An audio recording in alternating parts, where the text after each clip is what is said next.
On the same day, Jordan's foreign minister stood at a podium and publicly condemned Israeli military action, calling it a violation of international law, demanding accountability, expressing outrage on behalf of the Palestinian people. Jordan's air force was in the sky, shooting down Iranian missiles, therefore protecting Israel. The same Israel the foreign minister had just condemned at the podium. Same government, same day, two completely opposite actions. Roger, Charlie, we're ready to rock. Like, comment, and subscribe. This is not hypocrisy, and it is not confusion. It's also not necessarily weakness.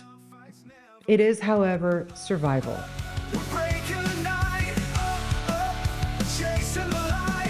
And once you understand why Jordan does this, you will understand why the entire Arab world operates the way that it does, and why the concept of Arab unity, the brotherhood, the solidarity, the shared cause, has always been, at its core, a performance. Unusual practice, deeper than a TikTok, tighter than a book.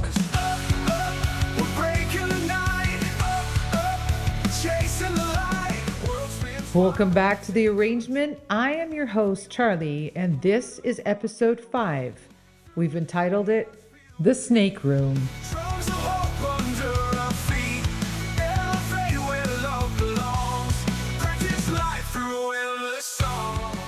This episode is about what the Arab world actually is, not what it performs, not what it claims, what it actually is, structurally, historically, and politically. Because until you understand all that, the behavior of every Arab government in this conflict will continue to look like contradiction. And it isn't contradiction. It is a system, a very old, very deliberate, and highly brutal system. The following moments may contain explicit language.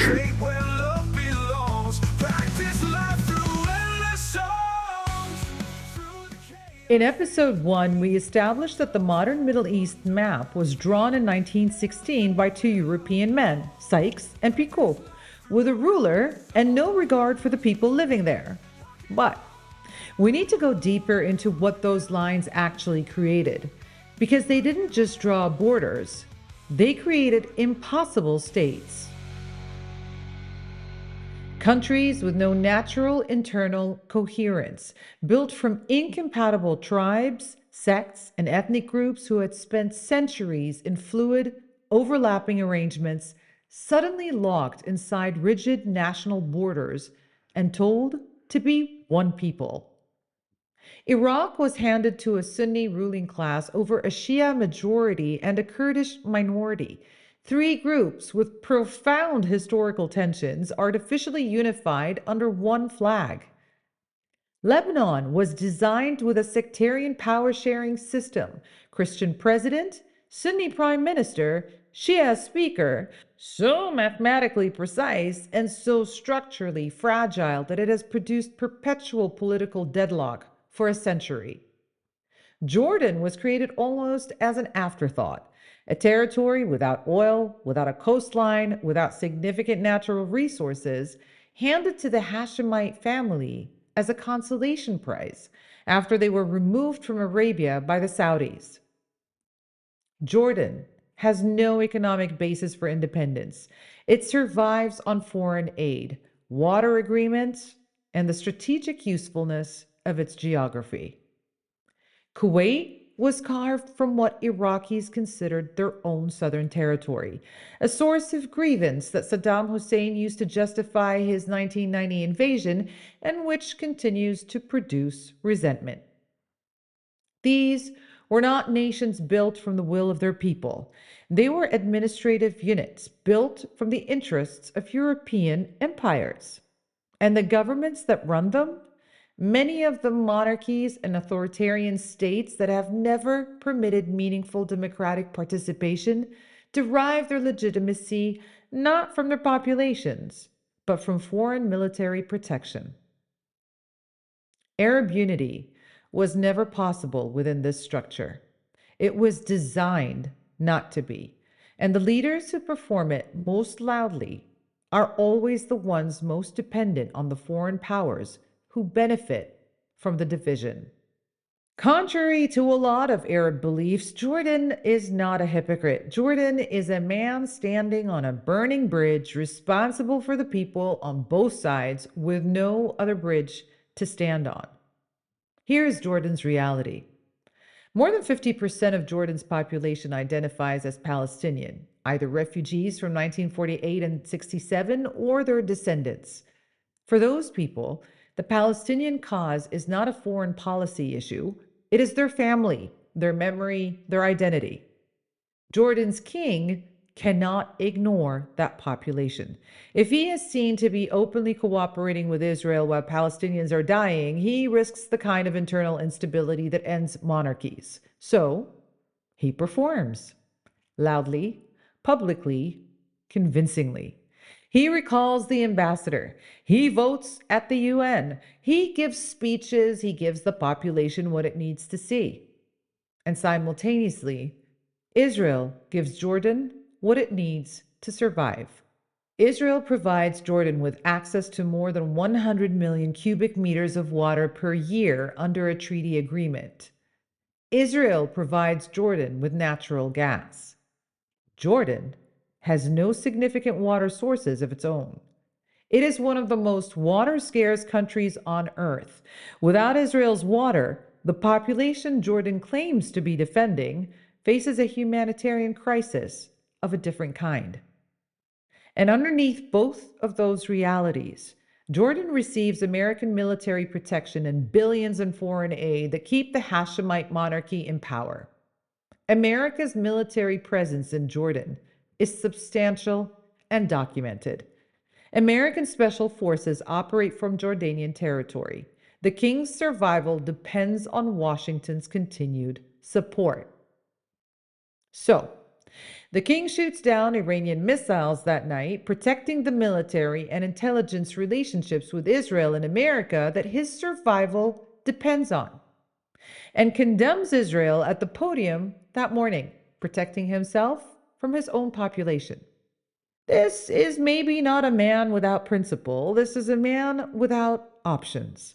He was handed an impossible state by people long dead. He is managing the contradictions they built, with his survival and his family's survival as the only real objective.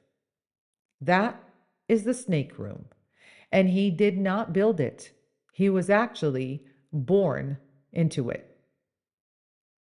Now, we need to address the Sunni-Shia divide because it is real. It has 1,400 years of genuine theological substance, and it is also, simultaneously, one of the most consistently weaponized divisions in modern geopolitics. The split originated in 632 CE, the year of Prophet Muhammad's death, over the question of rightful succession to the leadership of the Muslim community. Sunnis followed the elected Caliph Abu Bakr. Shia believed leadership should have passed to Ali, Muhammad's cousin and son-in-law. That disagreement calcified over centuries into two distinct theological and political traditions. Approximately 85 to 90% of the world's Muslims are actually Sunni. Shia Muslims are the majority in Iran, Iraq, Bahrain, and the new country you guys just heard about in the news, Azerbaijan. And significant minorities in Lebanon, Saudi Arabia, Kuwait, Pakistan, and India. Now, here is how it has been weaponized. In the 1980s, America backed Sunni-dominated Iraq against Shia Iran. explicitly framing the Iran-Iraq war as a sectarian conflict in which the Sunni Arab world needed to be supported against Persian Shia expansionism. This framing served American interests. It kept Gulf Arab states, primary oil suppliers, primary weapons customers, aligned against Iran. Then in 2003, America removed Sunni Saddam and handed Iraq to its Shia majority, effectively expanding Iranian influence in the region it had just spent a decade containing. Saudi Arabia uses the Sunni-Shia split domestically. Its Wahhabi religious establishments frames Shia Islam as heretical, which conveniently makes every Shia majority government in the region a theological enemy as well as a political one. Saudi Arabia's Shia minority, concentrated in the oil-rich eastern province, is systematically marginalized. The theology justifies what is fundamentally a power arrangement.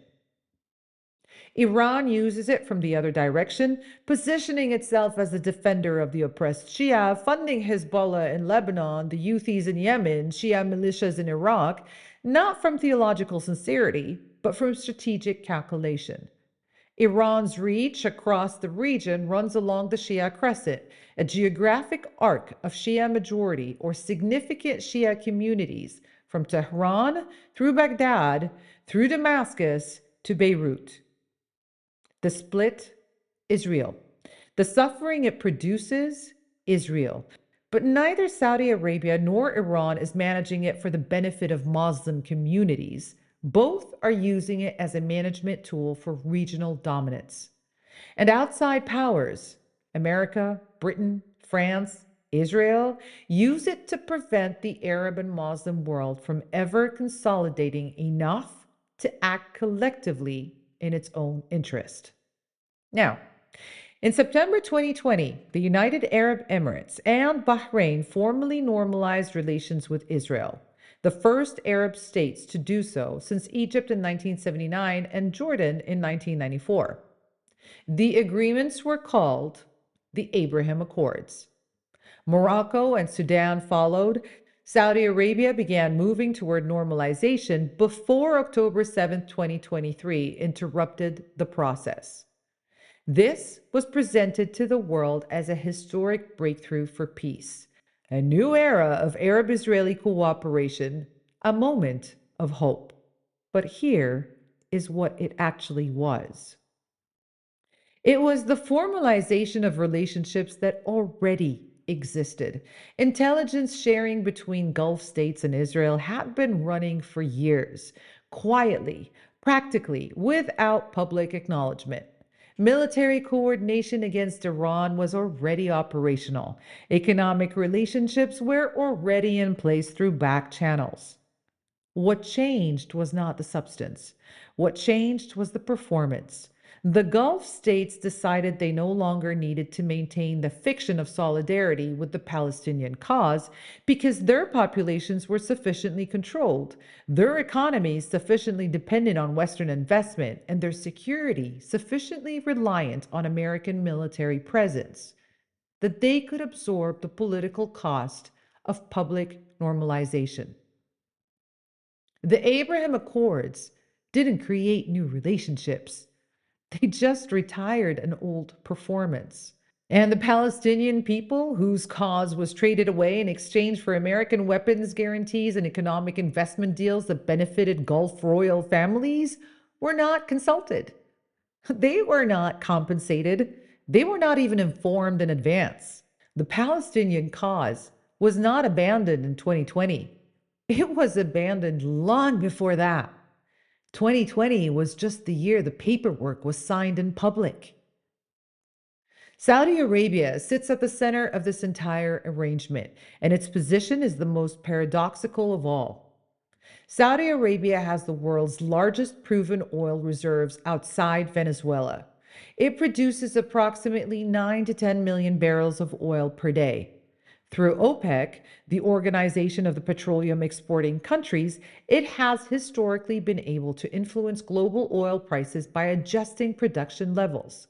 This is real power, guys. documented, measurable, consequential power. But that power has a structural constraint that is almost never explained to Western audiences. Saudi Arabia prices. Saudi Arabia prices its oil in US dollars. This is not a technical detail. This is the foundation of the entire global financial order. The agreement was formalized in 1974, 2 years after Nixon ended the dollar's convertibility to gold. The US dollar needed a new anchor. Saudi Arabia agreed to price all oil sales in dollars and invest its surplus oil revenue in US Treasury bonds. In exchange, America guaranteed Saudi security with military protection and weapons sales. The result? Every country on earth that needs oil, which is every country on earth, needs US dollars to buy it, which means every country on earth is perpetually in the market for American currency, which is what gives the United States the ability to run perpetual trade deficits, finance its military empire, and enforce economic sanctions without equivalent damage to its own economy.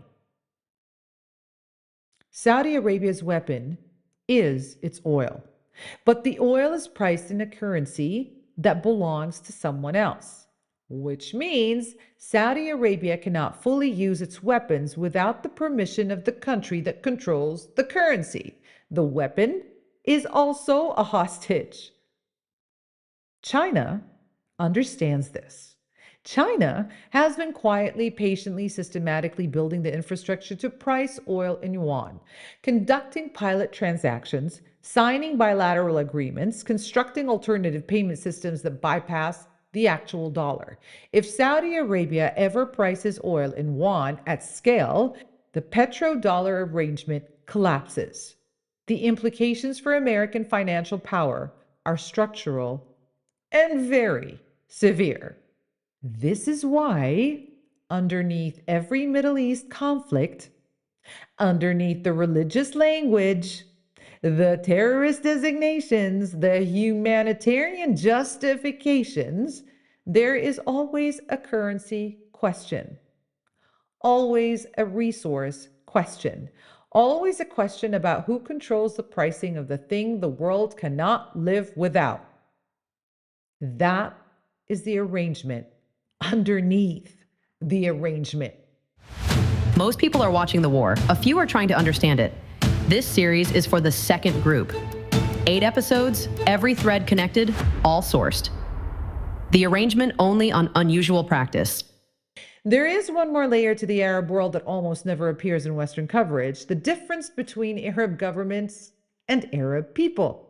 You see, ordinary Arab citizens across Egypt, Jordan, Saudi Arabia, the Gulf states, Morocco, they feel the Palestinian cause viscerally.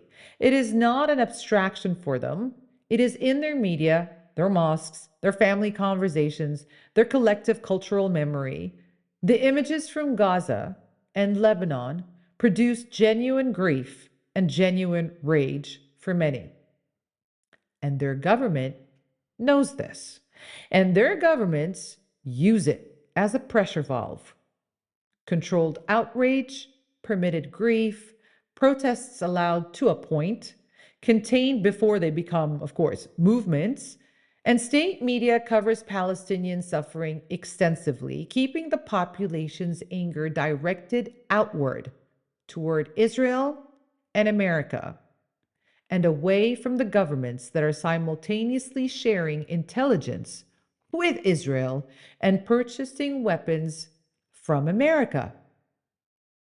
The Arab street has always been more honest about this war than the Arab governments. Ordinary people in Cairo and Amman and Riyadh will tell you what their foreign ministers never will: that this has always been about power, that the Palestinian cause was always more useful as a symbol than as a commitment, that their own governments have failed them as comprehensively as foreign powers have. But the Arab street has no mechanism to change any of this. Most of these are states with no free elections, No independent judiciary, no free press, and security services that have been extensively trained, often by American and British advisors, to contain domestic dissent. The Arab world is not confused. It is not divided by religion alone. It is a collection of populations who understand their situation very clearly, and governments who have been structured, funded, and protected specifically to ensure that understanding never translates into any form of change. Really?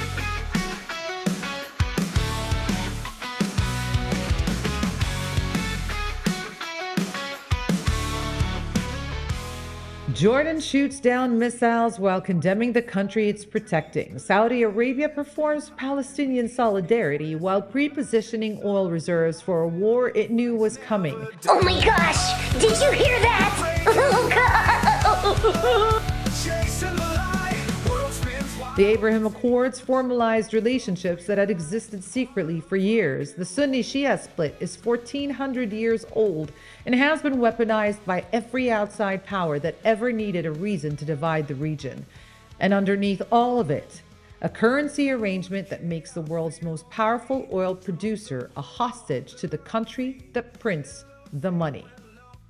And amidst all that, a whole bunch of uneducated buffoons out on the streets thinking they know what the hell they're talking about. Don't forget to like and subscribe. Every source in this episode is documented and linked in the description.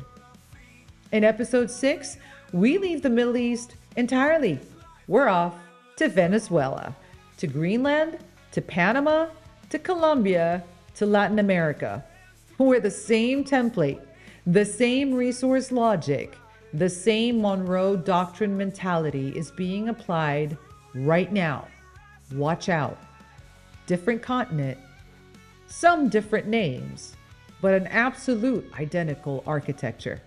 Unusual practice, deeper than a TikTok, tighter than a book. Because this war was never a Middle Eastern war. It was always a global one. I'm Donald Trump, and I approve this message.